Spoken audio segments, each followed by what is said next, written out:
Colombia has long been plagued by negative stereotypes and a troubled past, but the reality is changing dramatically. The country's murder rate is now about a third of what it was in the early 90s, and kidnappings have dropped by over 92% since the year 2000. Beyond safety improvements, Colombia is preserving its rich biodiversity, has become a global leader in innovation, excelling in its coffee industry, and may be on the verge of spreading its vibrant culture and influence across the globe. This video will give a general overview of Colombia's geography while highlighting some of its most interesting characteristics, as well as just a few of the many positive things going on in Colombia that you may not know about. Understanding what's going on in Colombia, like any other country I discuss on this channel, can be quite challenging. Your perspective is largely influenced by the media you consume, and media outlets with varying political leanings and from various countries can present vastly different views on the same issues. Recognizing these biases is difficult. It's a problem I face often when doing research for these videos. This is why I'm happy to share with you today's sponsor, Ground News.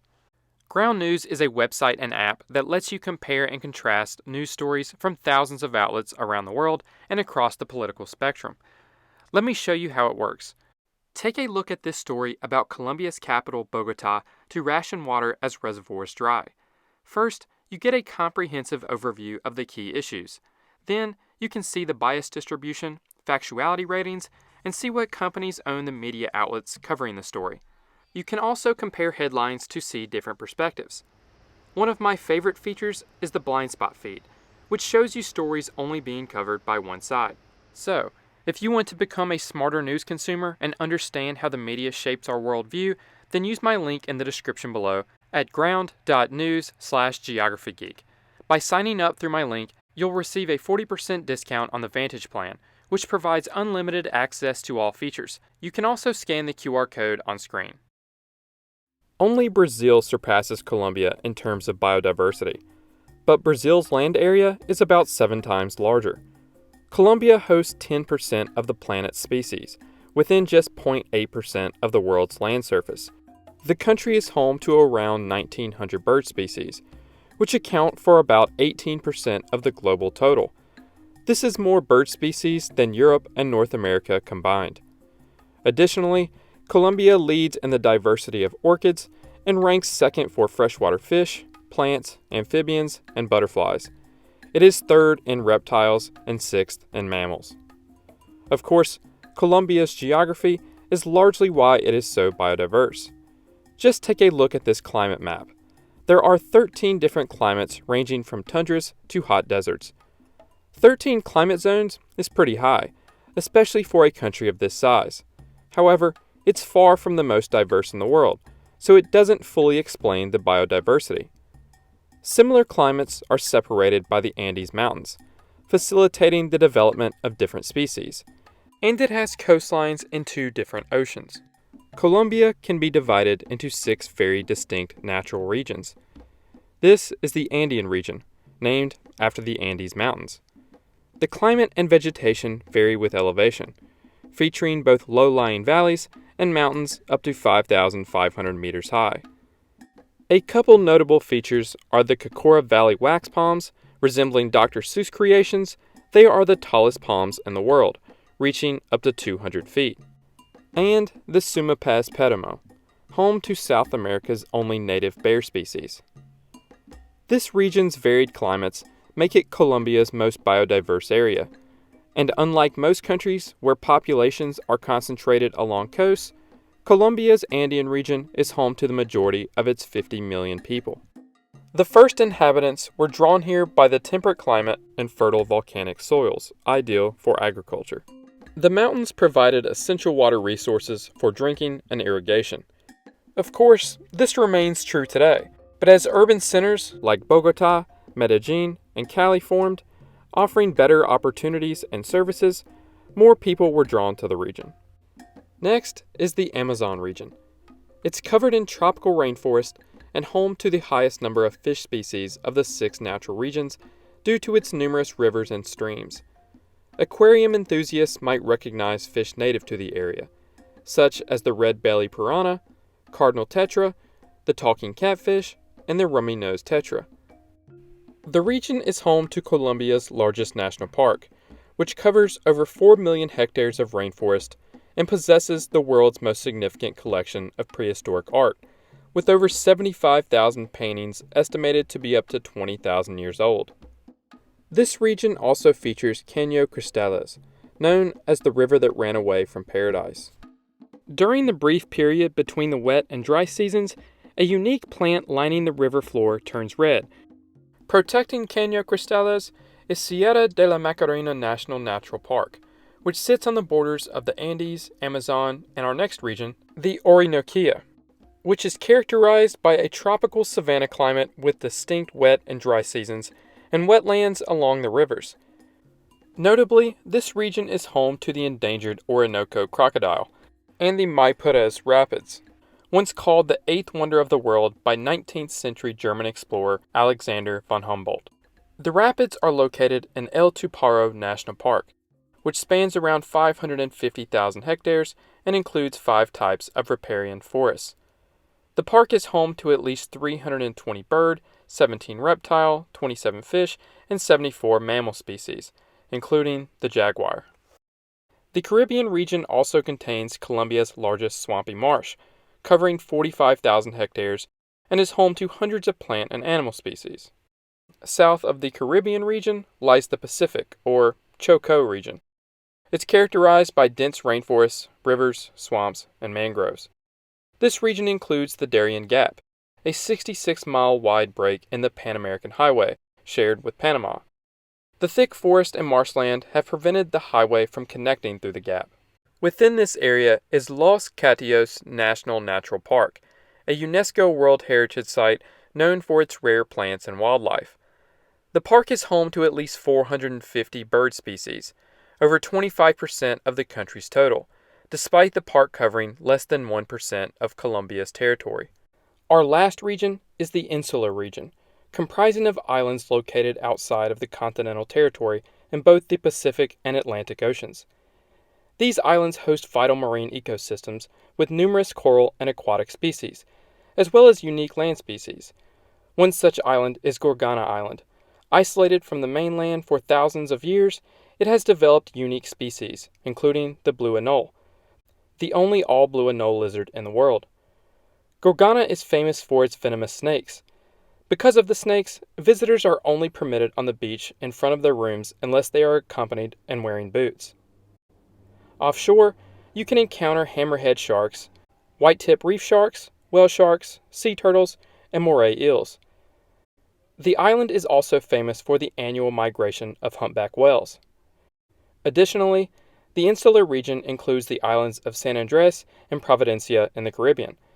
These islands are also renowned for their coral reefs and clear waters, making them popular destinations for diving and snorkeling. Notably, the islands are home to the black land crab, or the zombie crab. The nation faces significant challenges in protecting this biodiversity. High rates of deforestation driven by illegal logging, hunting, agriculture, and mining, particularly in the Amazon region, pose a major threat. But Colombia is making commendable efforts to protect its biodiversity through various means. 14% of the country is within the borders of one of its 59 nationally protected areas. It has strong environmental laws, though they can be difficult to implement due to the limited funding and resources and the remoteness of where laws may be violated. Many conservation projects also engage local and indigenous communities, recognizing their crucial role in sustainable biodiversity protection. Some efforts are directly led by the indigenous population when the government doesn't protect the land. The country's geography has also enabled it to become the third largest coffee producer in the world. Over 500,000 farmers grow around 700 million kilograms of coffee beans a year. In Colombia's Andes region, where the elevations are between 1,200 and 1,800 meters, the temperatures are cool, ranging from 18 to 24 degrees Celsius, and are consistent due to the proximity to the equator. This ensures stable year-round temperatures with minimal seasonal variation. Combined with rich volcanic soil and regular rainfall, these conditions create an ideal environment for growing high-quality coffee beans. The center of this production is Manizales. The city is home to the National Coffee Research Center, which is part of the National Federation of Coffee Growers of Colombia. They do research to improve coffee cultivation techniques, develop disease-resistant coffee variants, and enhance the overall quality of Colombian coffee. Manizales hosts an annual fair, which celebrates the city's coffee culture with events like tastings, barista competitions, and exhibitions. The fair also includes the International Coffee Beauty Pageant. The week-long fair brings in over 300,000 visitors. Outside of coffee, the city is home to more universities per capita than any other Colombian city, with 7 colleges and universities and a population of around 500,000. Because of all of the research, teaching, and learning occurring in Manizales, the city has been designated one of UNESCO's 356 learning cities, recognized for promoting lifelong learning for all. The city is often referred to as the City of Open Doors, due to the warm and welcoming nature of its people. Approximately 180 kilometers south of Manizales is the coffee-growing nation's second-largest city, with a population of 4.1 million people. This is Medellin. Its full official name is actually the Special District of Science, Technology, and Innovation of Medellin. Medellin, Colombia has implemented several innovative projects to enhance urban sustainability and accessibility. One of the most transformative initiatives is the Metro Cable System, an aerial cable car network that links remote neighborhoods to the city's metro. This system not only improves mobility for residents in underprivileged areas, but also reduces reliance on road transport, cutting down on pollution and congestion. Another significant project is Parques de Rio Medellin, aimed at revitalizing the Medellin riverbanks by creating extensive linear parks that provide recreational spaces, promote biodiversity, and manage flood risk effectively. The city has also focused on social innovation through the development of library parks. These centers are built in economically disadvantaged areas and double as community hubs promoting education and cultural exchange, equipped with features to minimize energy consumption. Alongside these, the Northwestern Greenbelt and urban gardening initiatives protect natural resources, enhance the microclimate, and provide residents with fresh produce while educating them on sustainable practices. Medellin's commitment to sustainable urban development is further supported by its public bicycle sharing system, which integrates with other public transportation and encourages environmentally friendly travel. In 2013, Medellin earned the title of the most innovative city in the world from the Urban Land Institute, and in 2012, it received the Sustainable Transport Award from the Institute for Transportation and Development Policy. Approximately 419 kilometers southeast of Medellin is Colombia's capital city, Bogota.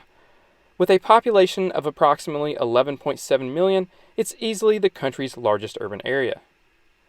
Bogota is faced with many sustainable development challenges.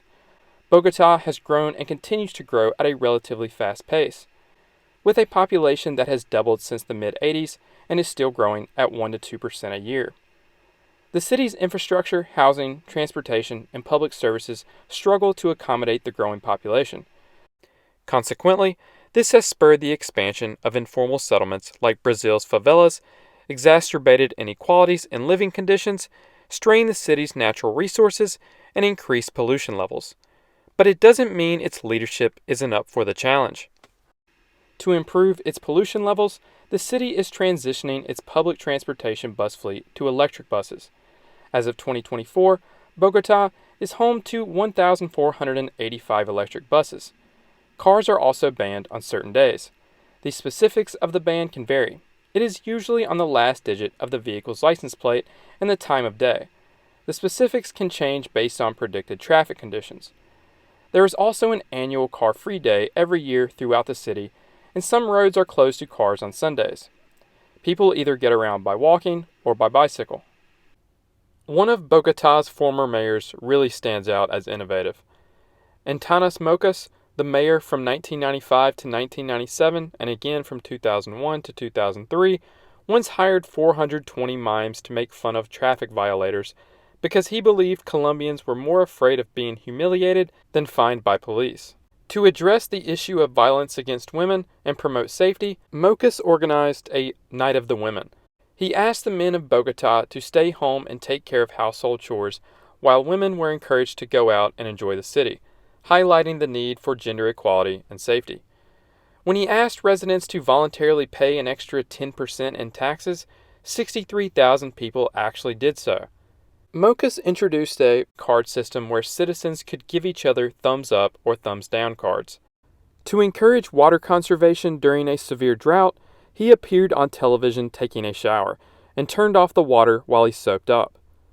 During his tenure, water usage dropped by 40%. The homicide rate fell by 70%, and traffic fatalities dropped by over 50%. Today, Bogota hosts several events like the Smart City Expo, which brings together experts from around the world to discuss urban innovation. Ranked among the 100 most sustainable cities globally, Bogota won the Sustainable Transport Award in both 2002 and 2005, making it the only city besides Paris to win the award twice. Colombia is the only country to have won the award 3 times. Colombia's third largest city with a population of over 2 million is Cali. Known as the salsa capital of the world, the city has its own distinct salsa style and boasts the highest number of salsa schools and salsa teams globally. It also hosts many annual salsa events and competitions that attract enthusiasts from around the world. A few years ago, Cali Salsa was featured in Encanto, the most streamed movie across all streaming platforms in 2022 and the second most streamed in 2023. Different dance styles were developed for various characters, with Cali Salsa being the style for the main character. During production, Disney sent a small team on a 2-week trip to Colombia to explore and learn about Colombian culture. They visited big cities like Bogota and Cartagena, but they found inspiration in small towns such as Salento and its surrounding terrain, as well as in Barichara for its architecture. They observed that each town had a distinct personality, shaped by the country's mountainous terrain that divides and isolates them. Loved by a new generation, this movie could mark the beginning of a cultural wave similar to the spread of Korean pop culture over the past few decades. The Colombian government has expressed interest in further promoting its culture globally, for profit, improving its reputation to encourage tourism and reduce discrimination that Colombians face in other countries, and as a means of cultural diplomacy, which involves using cultural interactions to foster mutual understanding and strengthen international relationships. Every year, more and more people visit Colombia. In 2023, the country saw nearly 6 million tourists, over 1 million more than in 2022.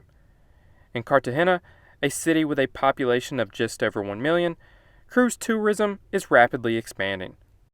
Here, visitors can get a taste of Colombian nature, culture, and history. Colombia's future looks promising. Little by little, it's becoming a safer place, far removed from the troubles of a few decades ago. But even during its worst years, which continues to receive a disproportionate amount of media attention, the country always had some of the world's most beautiful nature, a vibrant culture, and innovative people, just as it does today. The world is just finally starting to take notice. And that's all for this video. Thank you to all my Patreon and YouTube members for supporting the channel, and thank you all for watching.